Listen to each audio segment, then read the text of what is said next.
All right, we're going to go over how to develop a fearless mindset for consistent goal attainment. And I specifically use the term goal attainment as opposed to goal setting because it matters. This is a proven framework to set and achieve your goals with precision and confidence. And confidence is really a big deal here.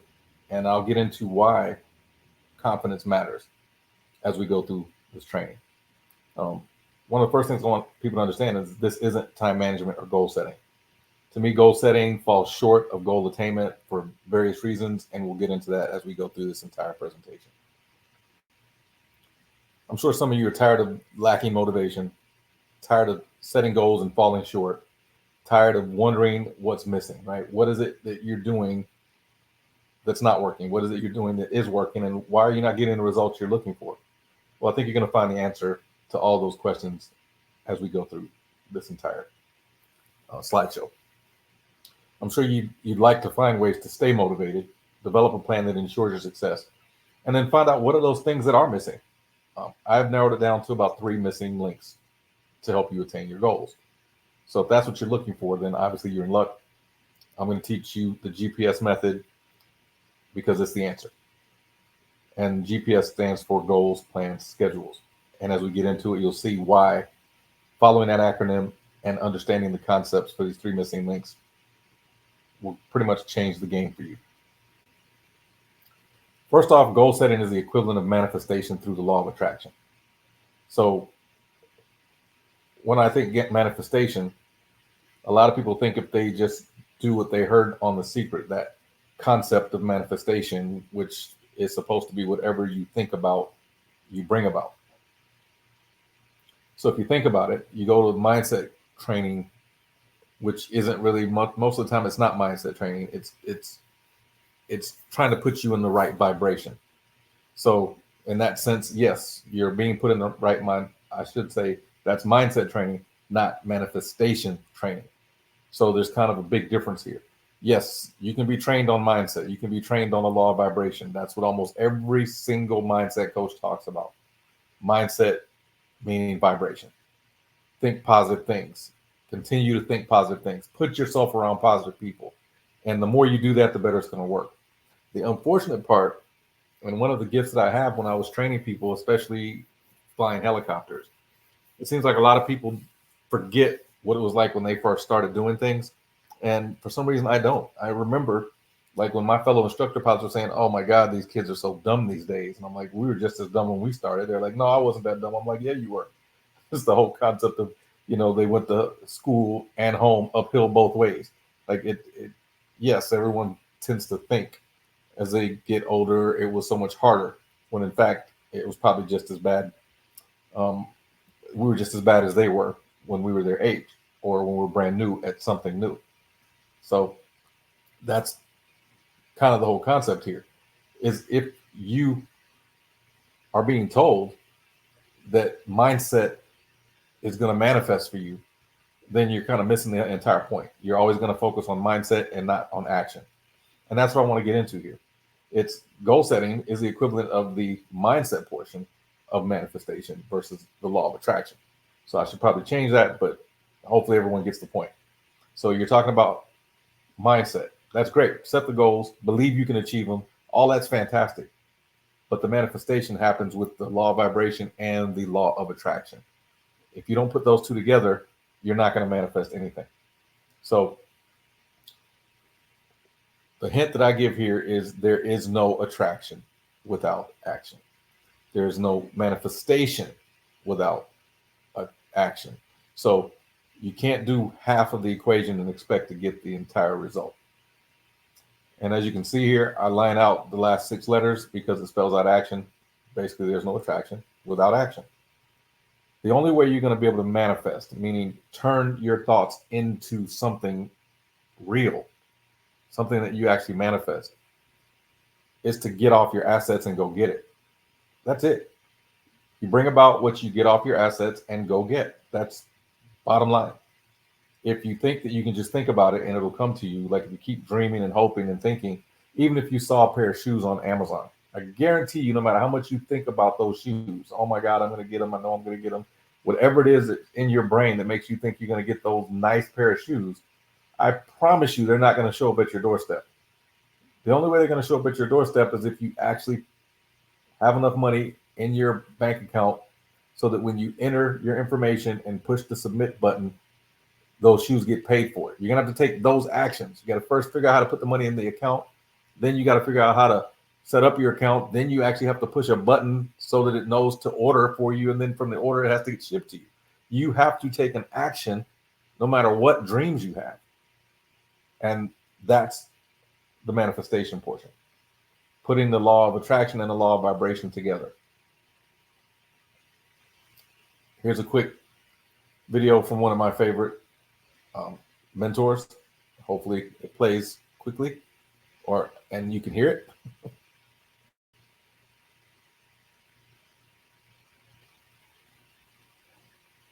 I'm going to show you the one secret that separates winners from losers more than anything else. If this $50 bill were available, who would want it? You. Now don't go away yet. Come back.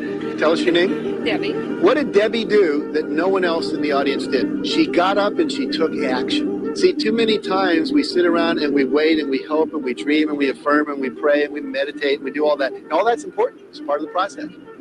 But at a certain point, the opportunity shows up. And if you don't act, you get to sit and not have $50. Okay? I'm going to show you the one secret to separate. So hopefully that made the point for everyone that I've been trying to make here. Yeah, we can think about making money, whether it's $50, $500, or $50,000. You have to start thinking about taking a certain action, coming up with a plan to make that action happen. So that's where the GPS method comes in. A lot of people don't think about it, but you can have a goal. That's great. Have the mindset to get the goal. Set the goal. Come up with all these different things. Then you have to have a plan. And in order to develop the plan, there's got to be steps you have to take. And we're going to talk about that. And then you got to follow a schedule. I think a lot of people don't realize how much work that takes. So they assume that if someone is selling 500 homes a year and they see that process that person is using, they assume, well, I don't want to do 500 homes. I'd be happy with a tenth of that. I'd be happy with 50. So they think they only have to do a tenth of the amount of work to get there. It doesn't work that way. And we'll get into that here in just a minute. But just think of it this way. Number one, when you set your goal, let's say that your goal is to make $250,000 a year. Well, we need to figure out something a little bit more purposeful than just making money. Money's not going to motivate you. Do something where you're serving other people. And if you can turn your goal into something where you're serving other people, if you serve enough people, you will reach that goal. So how many families do we need to help in order to make $250,000? So let's say 30 homes a year equates to $250,000 a year. If you're averaging, $7,500 to $10,000 per transaction, you're probably going to hit somewhere around there. But that's what you got to be thinking.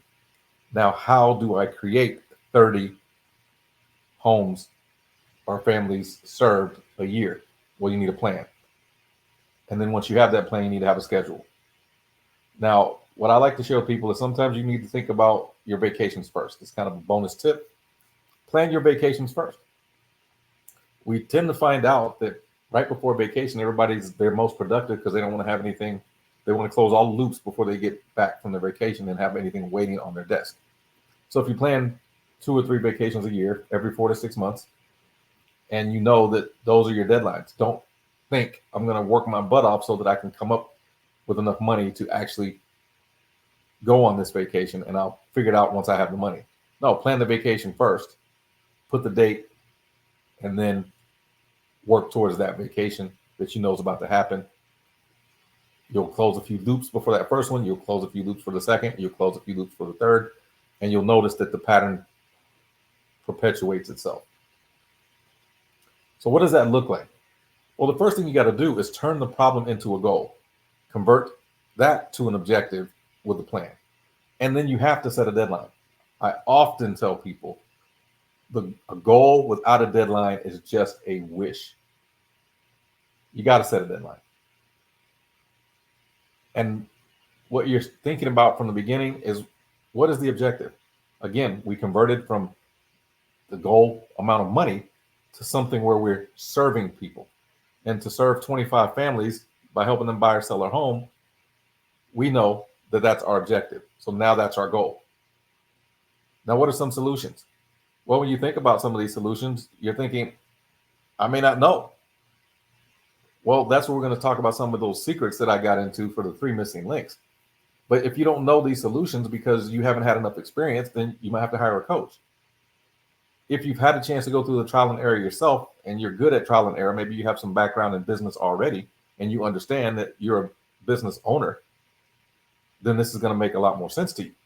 But if you don't realize you're a business owner, then you're going to have to hire someone to help you understand this. The biggest thing that I can explain to help a lot of people with this is when you think about like the weight loss journey that a lot of people go on, or trying to get their body in the best shape possible. A lot of people feel like, hey, I have a goal. I may not necessarily know the exact plan, but I watch enough TV, I've looked at enough YouTube, I've seen enough apps where maybe I can get myself in really good shape. Well, that's all great, but none of it's going to work no matter how many people you follow, because you don't understand what's really at work. In order for me, when I was training, I was a personal trainer for years. And a lot of times women would come into the club and they'd want to get in the best shape of their life.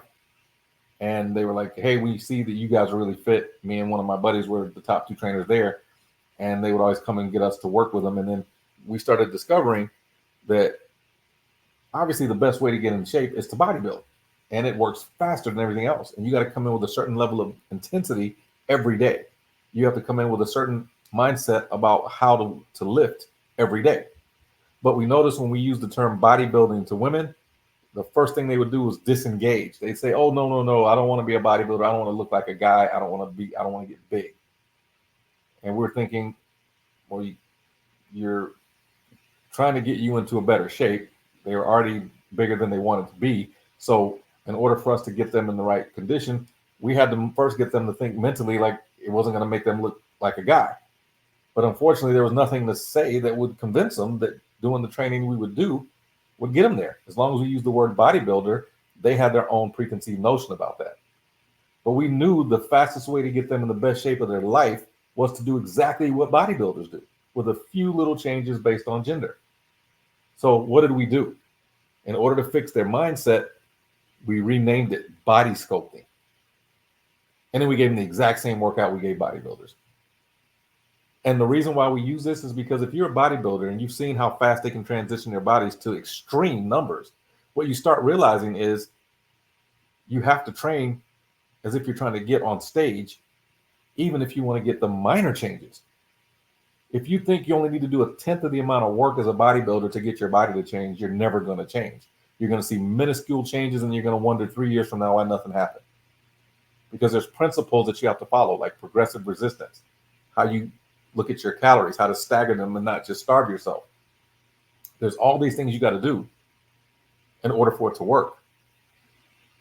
The frequency, the duration in the gym, and the intensity, the things that, the volume, the sets, the reps, the rep scheme. There's so many things you got to do. But if you've got your mind made up that if I do everything these bodybuilders are going to do, then I'm going to look like these bodybuilders. Well, what people don't seem to realize is in order for them to get to the way they look after 5 years, they had to do the exact same thing they're doing now at year 1. And it might have seemed like a lot of work, but there's progression. And you can get to a point where you can maintain whatever it is you want. So my point is, in order to be able to say you want to help 25 families, you got to do exactly what that person is doing that's doing 500 families a year. Whatever their process is, you got to learn to master that. Once you master what it takes to get 500, at least the process they use, you can scale back whenever you want. When you first get started, one's going to seem like a lot of work.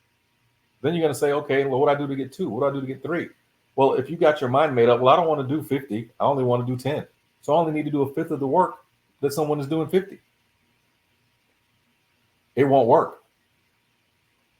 You got to shoot for 50 to be able to do 5.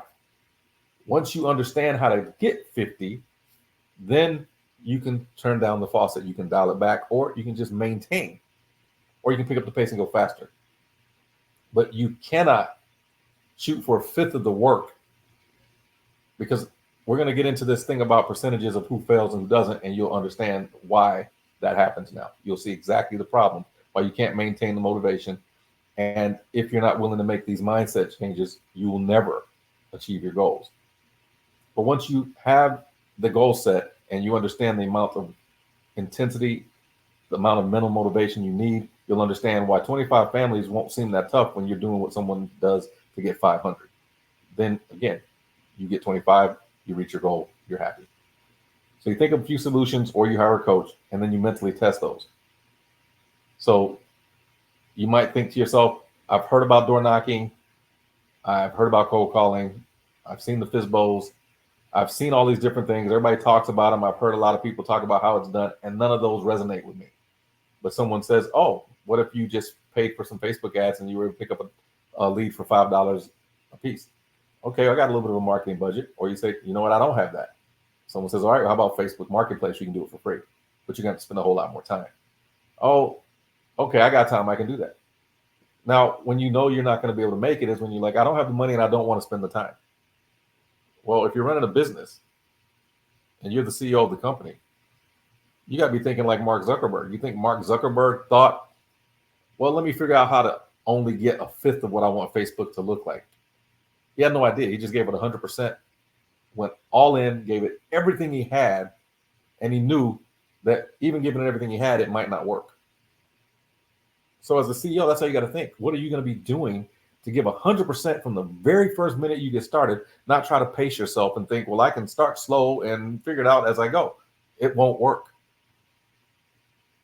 And then once you understand some of these things that you test mentally, when you weed out the ones that you don't think are working, you come up with the ones you think will because they resonate with you, then you put them into a plan.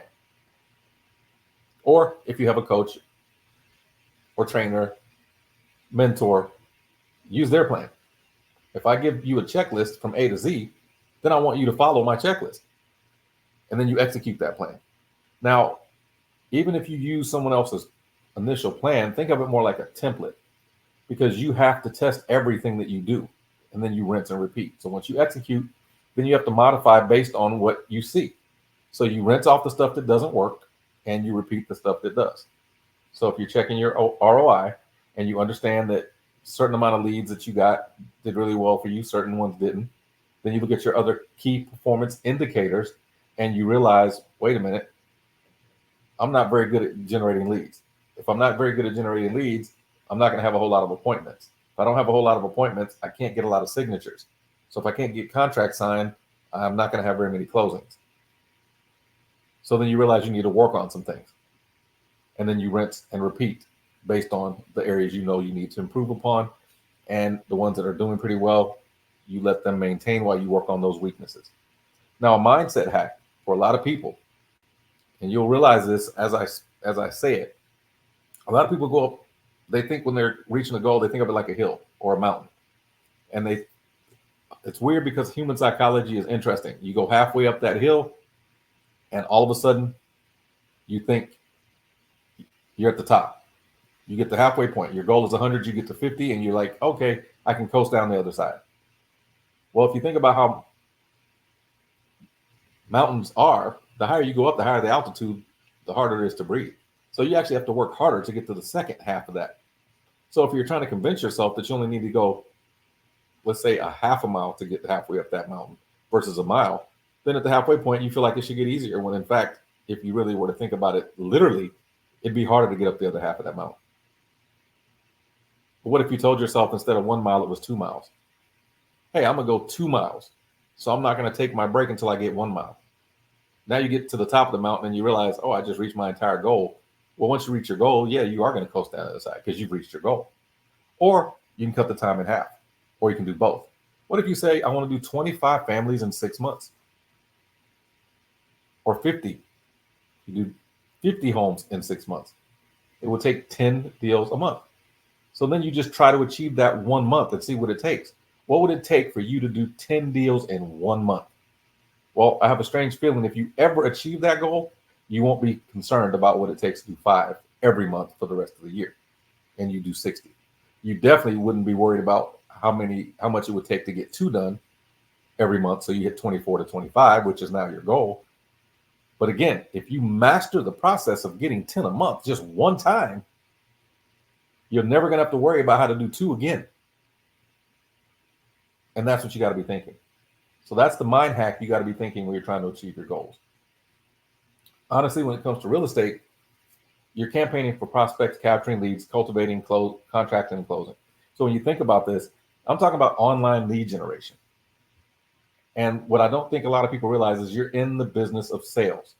So if you're always working with referrals and your sphere of influence, you're never going to increase your sphere of influence in your referrals. So you got to be increasing by increasing your database of new people. There's going to be a time in your career, maybe after 5 years or so, where your database will be large enough to keep feeding you. But in the beginning, that's not going to happen. You're going to run out of sphere of influence. You're going to think you're not very good at the business because you're not doing enough to generate leads without your sphere of influence. But this is also where you develop the skills that you don't have to sell. Everyone who's in real estate doesn't think they have to sell anything, because what people end up telling you over the last few years, which is why this lawsuit happened, is that the listing agents always took care of your commission. So if you're on the buyer side and you're trying to have a conversation about how do you close the deal on their end, you got to first know how to close the deal so that you can get paid. You got to get that agreement signed.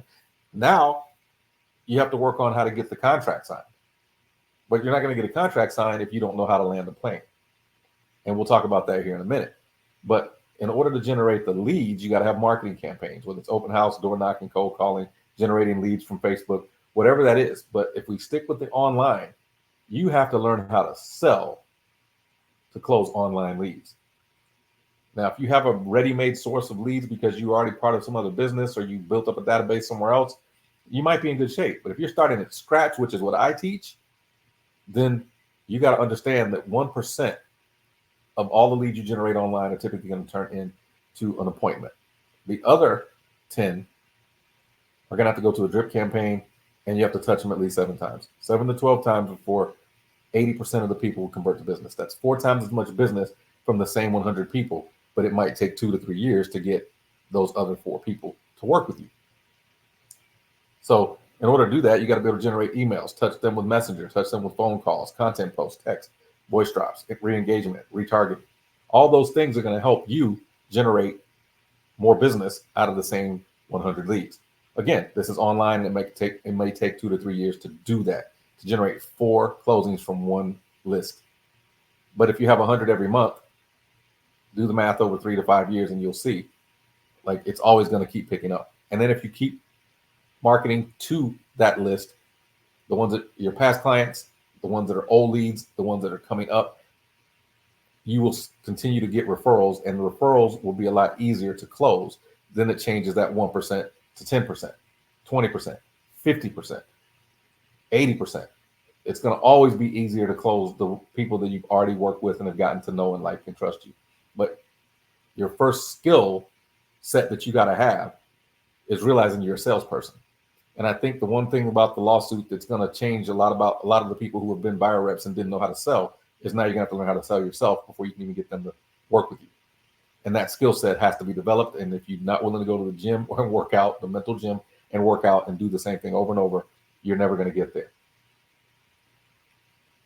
So here's the schedule, right? So like if I were to put you in the gym and say you got to go and do this every day, and you're like, I hate going to the gym. Well, you probably aren't going to get the body you want. Well, I don't want to do all this stuff here either. Okay, well, think about going to the gym. The first day that you go to the gym, if I put you in the gym and I have you work out and do all these different exercises, by Tuesday, Wednesday, you're going to be sore as all get out, and you're not going to want to get up and do all the same things all over again. But what happens after you've done all that working out for a week? Well, the soreness tends to go away.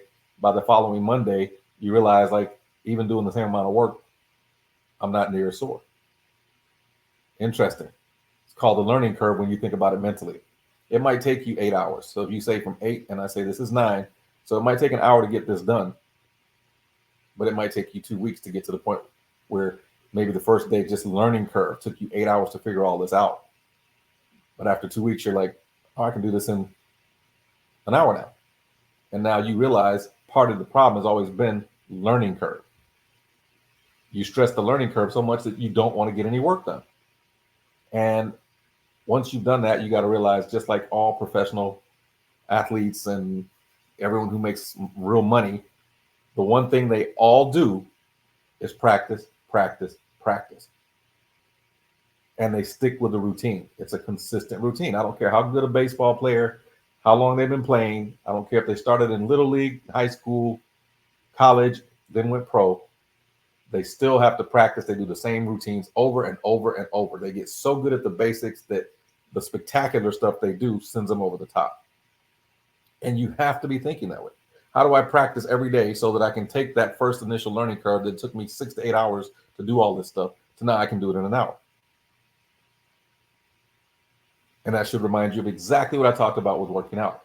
If you're trying to train like the bodybuilders who are going to get on stage in 5 years, then you got to train with that level of intensity from day one. It may take you 8 hours. You may be really sore, but you're not going to move to the next level until you've done that over and over again. And it becomes easy. So that's where the schedule comes in. Now, with my team members, I would walk through the GPS system and we talk about that. But we're going to move on to the next section. So after that, people still fail to achieve their goals. Why would you be able to plan, set the goals, plan, make schedules, and still fail? Well, it's pretty simple. I can help you with the GPS. I can help give you the GPS coordinates to get you where you need to be. But if you don't know how to land a helicopter, would you ever take it off? If you didn't know how to land a plane, would you ever take off? No, of course you wouldn't. So we're going to get into those reasons why you're not going to do it. And the main reason is because you have to be able to land in every circumstance first.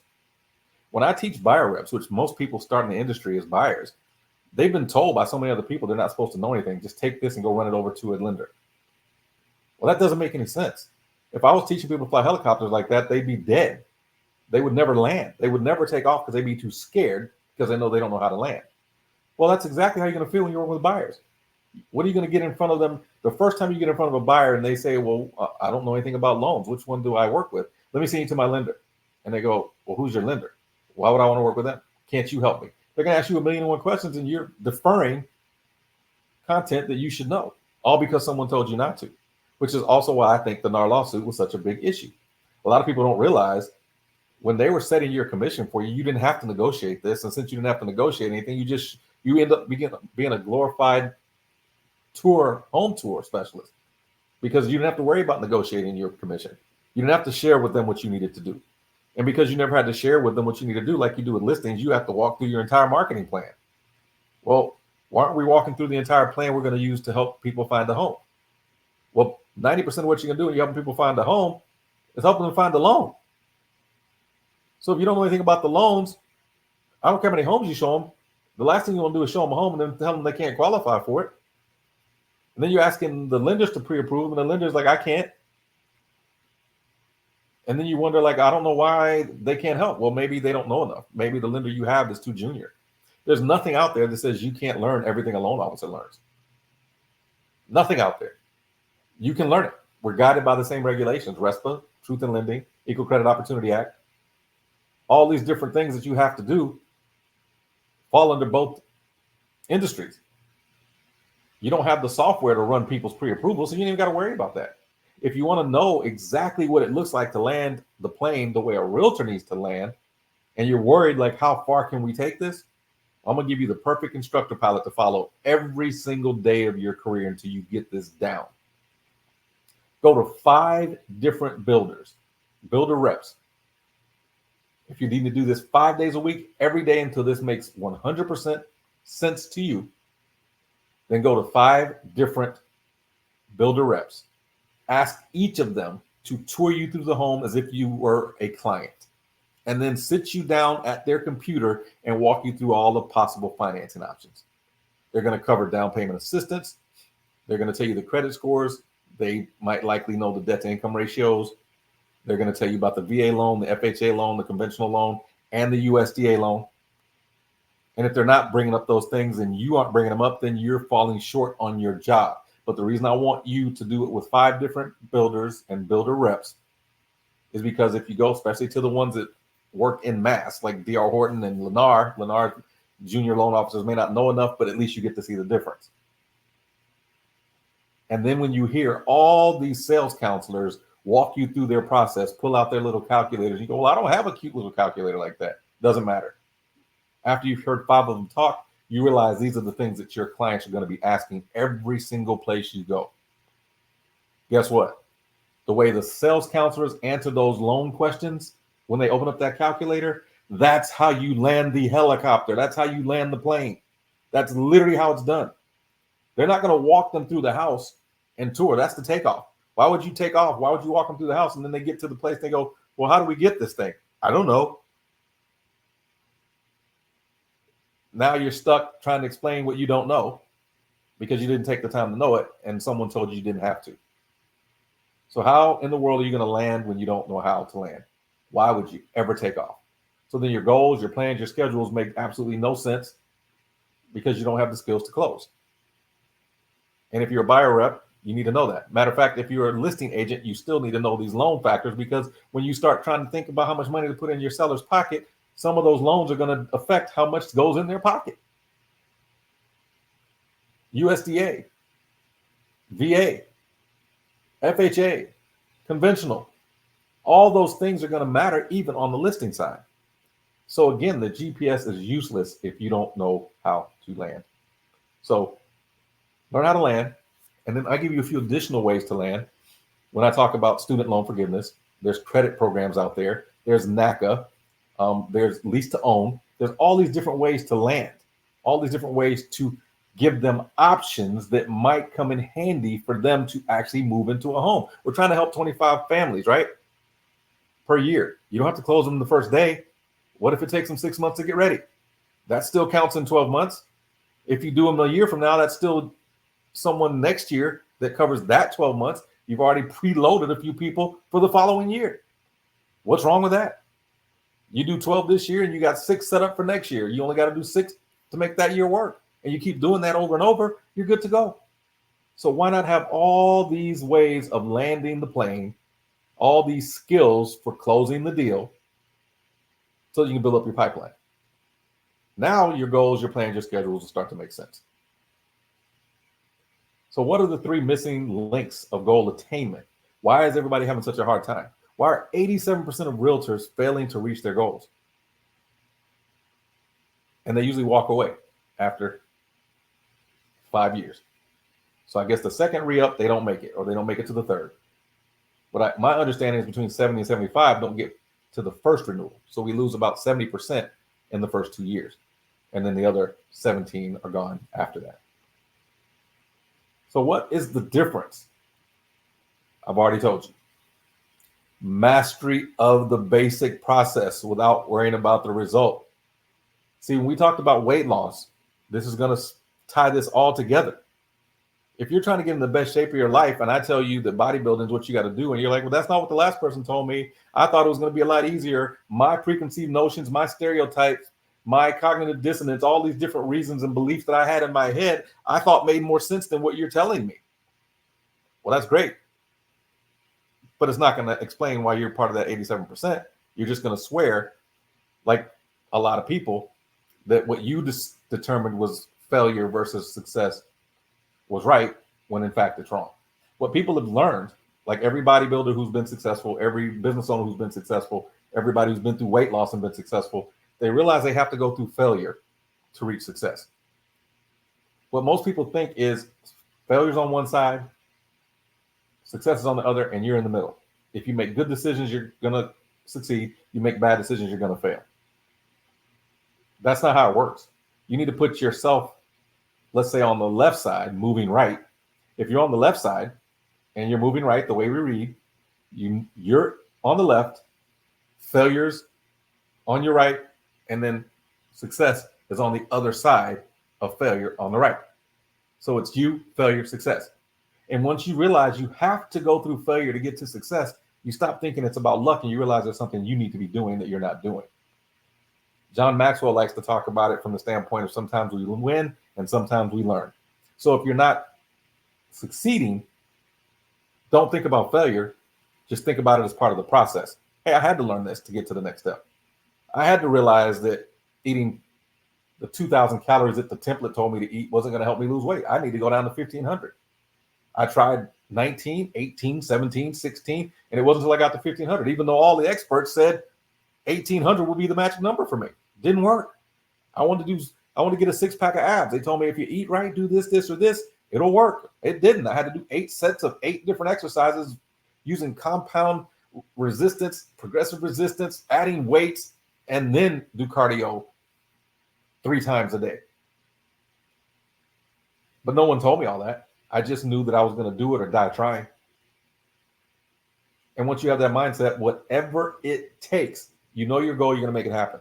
But I already told you, you can double it and cut it in half or do both. But the goal is to give 100% intensity at being good at the basics. So what does that look like? That looks like that bodybuilder when they first get started, the first couple of weeks, they're going to be tough. It's going to be hard, but if they're like, oh, well, I was only sore on the first day, but I'm not going to push myself hard the second day. I'm not going to push myself hard the third day. 3 weeks goes by and they're like, all I got to do is just show up. Well, if all you're doing is showing up, you're definitely not going to master anything. You're just going to do the bare minimum and hope that something good happens. But you should be trying to get better every day until you hit that magic number that you're trying to hit. And then when you get there, you can turn the faucet down or you can hit a maintenance plan. You got to be working as hard as the people in the 10% to get there. See, the crazy part is if you think about the average amount of deals that are done, they say 6 to 8 per agent. That means there's a whole lot of zeros that never, ever get closed. People come into real estate and never close a single deal. Then there's a whole lot of ones. So if you think about that, that means there's a lot of people doing really well in real estate, and most people don't do anything at all in real estate. So if you're not striving for what the people that are doing 500, you're not even going to be part of the 13. They're in the top 1% or 0.1%, but you're not even going to be in the top 13 if you don't do the same amount of work. So you can go to the gym and work as hard as every bodybuilder in there, but if they got 5 years head start on you and they're working as hard as you're working, then they're going to keep evolving as you're evolving. So you might not necessarily catch them right away. But if you don't even do the amount of work they're doing because you think, well, I don't want to look like that, I don't want to be built like that. Well, if you're not even willing to do the work to that level of intensity that they're doing, you won't even get to your own goal. It's the intensity that makes the difference. And when I say intensity, we're talking about master the basic process. You got to learn the basics, learn how to do the squats, learn how to do the bodybuilding workout, even though in your mind, you're thinking, I don't want to do all that. I just want to get to the place where I'm a little bit more fit. Well, you can't even get a little bit more fit if you're not giving 100% every time. And then that's where the improvement comes in. Improve your lead conversion skills. Now, once you get the basics down in training, weight loss, fitness, then you're going to get some exercise to help fine tune. Your cardio is going to get a little bit better. You're going to find high intensity intervals, all these little things that you might have learned all the basics, like, hey, go make sure you run X amount of 30 minutes a day every day. Then someone says, well, hey, if you want to get to that next level and burn off even more fat, try high interval and high intensity interval training. It's like, oh goodness, I don't know about that one. Try some of these other techniques. Do this, do that, do the other. So you got to improve your craft, which is going to help you with your lead generation, your appointments, your signatures, and of course, more closings.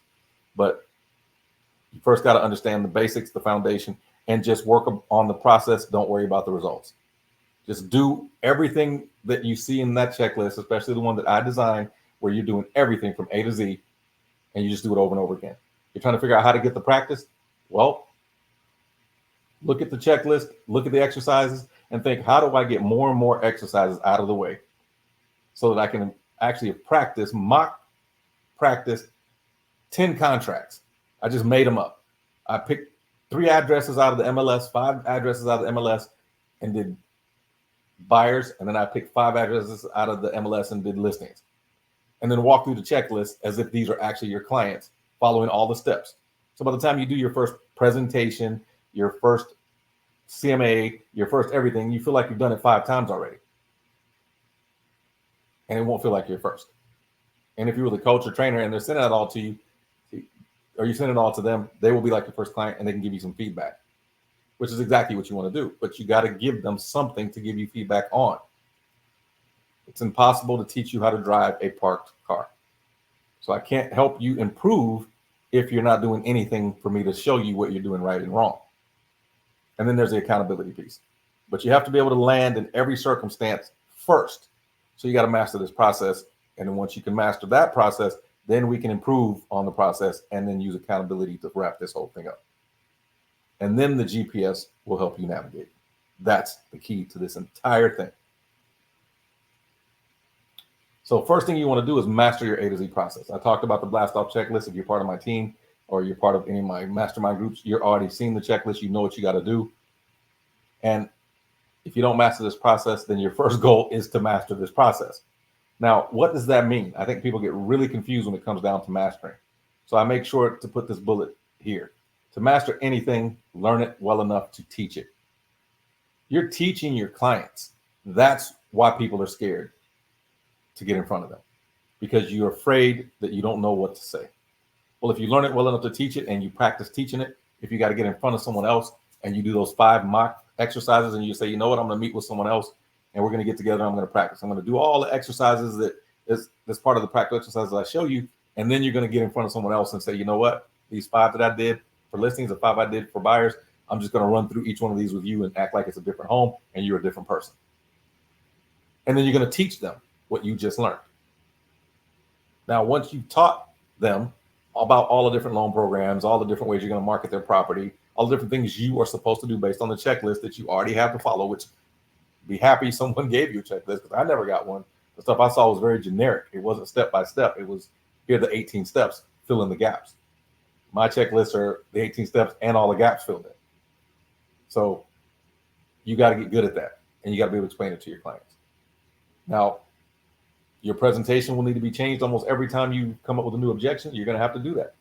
And then practice, practice, practice.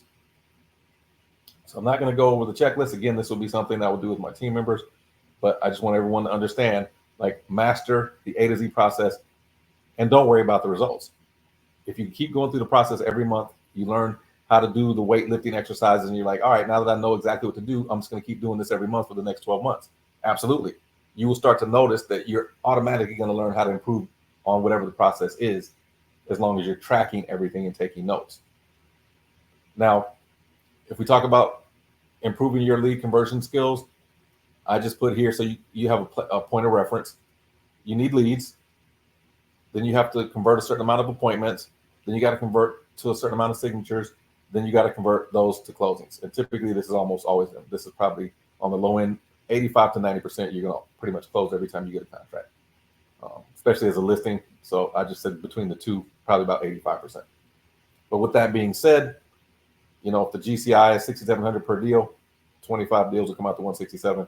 You're probably going to make more than that as a new build specialist. The people that I've worked with, usually at 30, they hit 250. So if you get between 25 and 30 and you're doing a lot of new builds with a lot of bonuses and your commissions always average out a little bit more than 3%, you're definitely going to hit 250 with 30 deals. So this is what you got to be focused on. How do you get better? First, you got to learn the basics and then work on your conversion by tracking the basics, by tracking your key performance indicators. And then you realize, maybe I need to work on getting better at setting appointments. Hey, I should be doing at least 3% conversion from leads to appointments, and I'm not doing that, or a total of 3% overall, but I'm not getting there. Why not? Because you get an appointment and you can't close them, or you can't go from the leads to the appointments. Like, getting the appointments are tough. Like, how do you get out of 100 leads to get 3% of those people to go on an appointment with you? You can get 3 people out of 100, you're doing great. Now, a lot of the automation is going to help you weed out those 100 people because they may not be ready until they raise their hand. There's no reason to try to set an appointment with them. But if you get 10 people to say, I'm curious, and then out of those 10, you get 3 people to say, yes, you did great. So that's what you're thinking the whole time. Or you need more leads. Now, if you generate more leads, you get more practice. You get more practice, you're going to get better at this. Then the final piece here is accountability.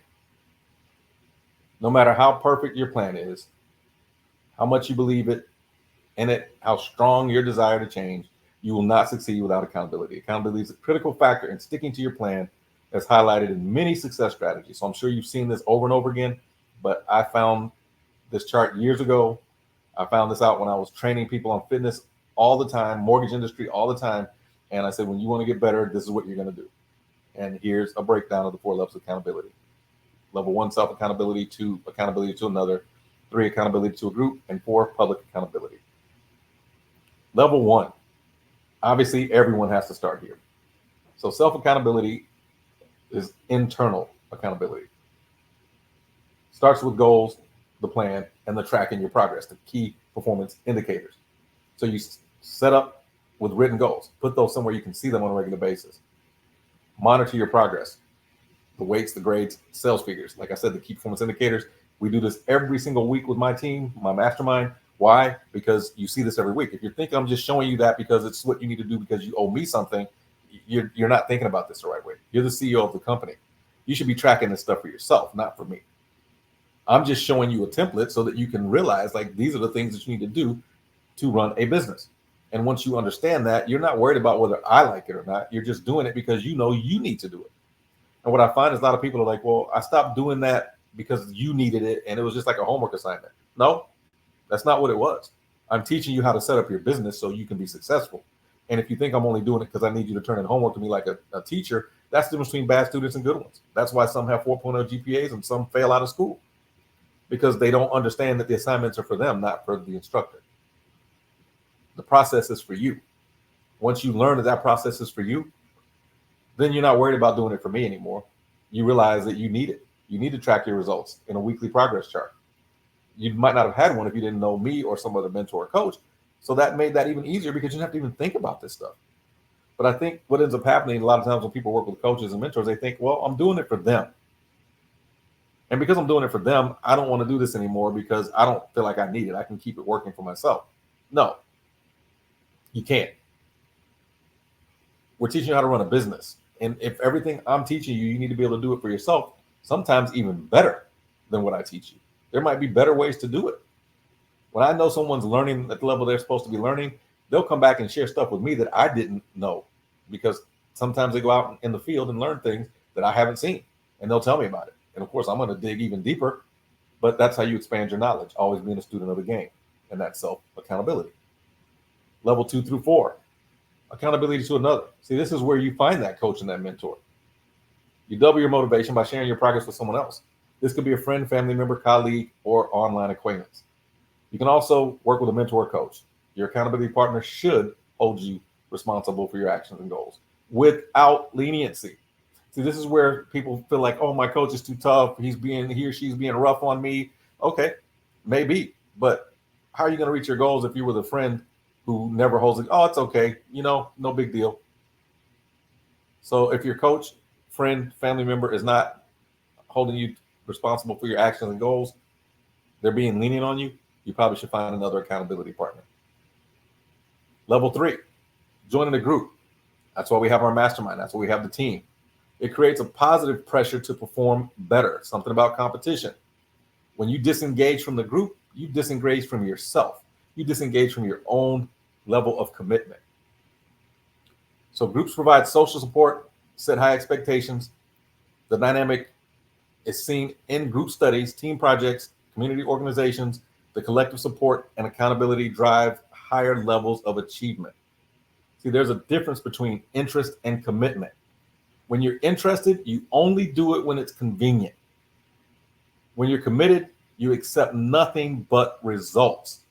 I used to always tell people, you either make excuses or you make it happen. Do not confuse motion with action.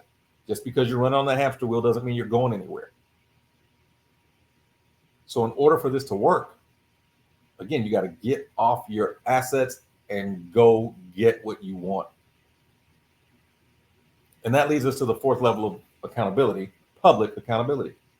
Public accountability involves announcing your goals and progress to the world, like Facebook, including your friends and family. Let everyone know. Like if you're going to go on a weight loss journey and say, hey guys, I'm going to post every single week exactly what I'm doing to lose weight. You ain't going to take the chance on doing that unless you're 100% committed, because you know you'll embarrass yourself if you don't.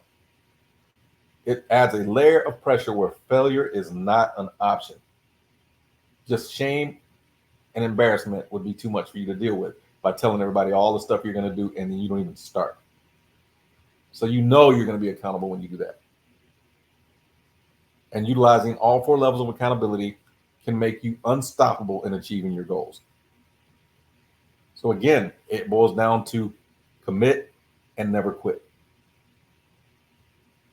And as long as you are enthusiastic about getting started in this business and you stay that way and you start off that way, because I think the biggest issue is if you start off without enough intensity, you just start getting stressed out because you're like, I don't understand why I've been doing this for so long and I'm not getting the results that I wanted. Well, because you think that the duration, the time length that you've been in is supposed to help you just learn. It doesn't work. I'll say it again and again and again and again. The level of intensity from day one has to be the hardest you've ever thought in your life, like going into a gym and realizing like, oh my God, I can't bench press 100 pounds. Well, in 6 weeks, if you still can't bench 100 pounds, it's probably because you're not doing enough work. You're not doing enough intensity. You think it should just automatically happen, and it doesn't work that way. You got to come in and push harder every day than you did the day before. And then one day you're doing 100. And you're like, oh, I can't believe it. But you got to push that hard every day. Not think, well, if I just show up for 100 days or for the entire year, it eventually will just happen. No, you got to be trying to push it like the first day you want it off your chest. The first day you want to squat. The first day you want to be able to do 10 deals. And think as quickly and as fast as you can, how do I get there? How do I use that level of intensity to get to my goal? And again, once you work like someone who's done it who does 500 deals a year, you don't have to do 500. But I can honestly tell you, you can't plan to work a 10th as hard as they do and think that you'll get a 10th of the amount of the results. It will not work. You got to work as hard as they do and then decide when you're going to scale back. So if you didn't know, now you know. And that's really what makes the difference here. So hopefully everyone feels like they can achieve their goals with precision and confidence, because that's the whole point of this training. I want you to master the goal attainment with the GPS method. And if you're able to do that, and you're able to follow along with what I talked about here, you will have absolutely no problem achieving your goals.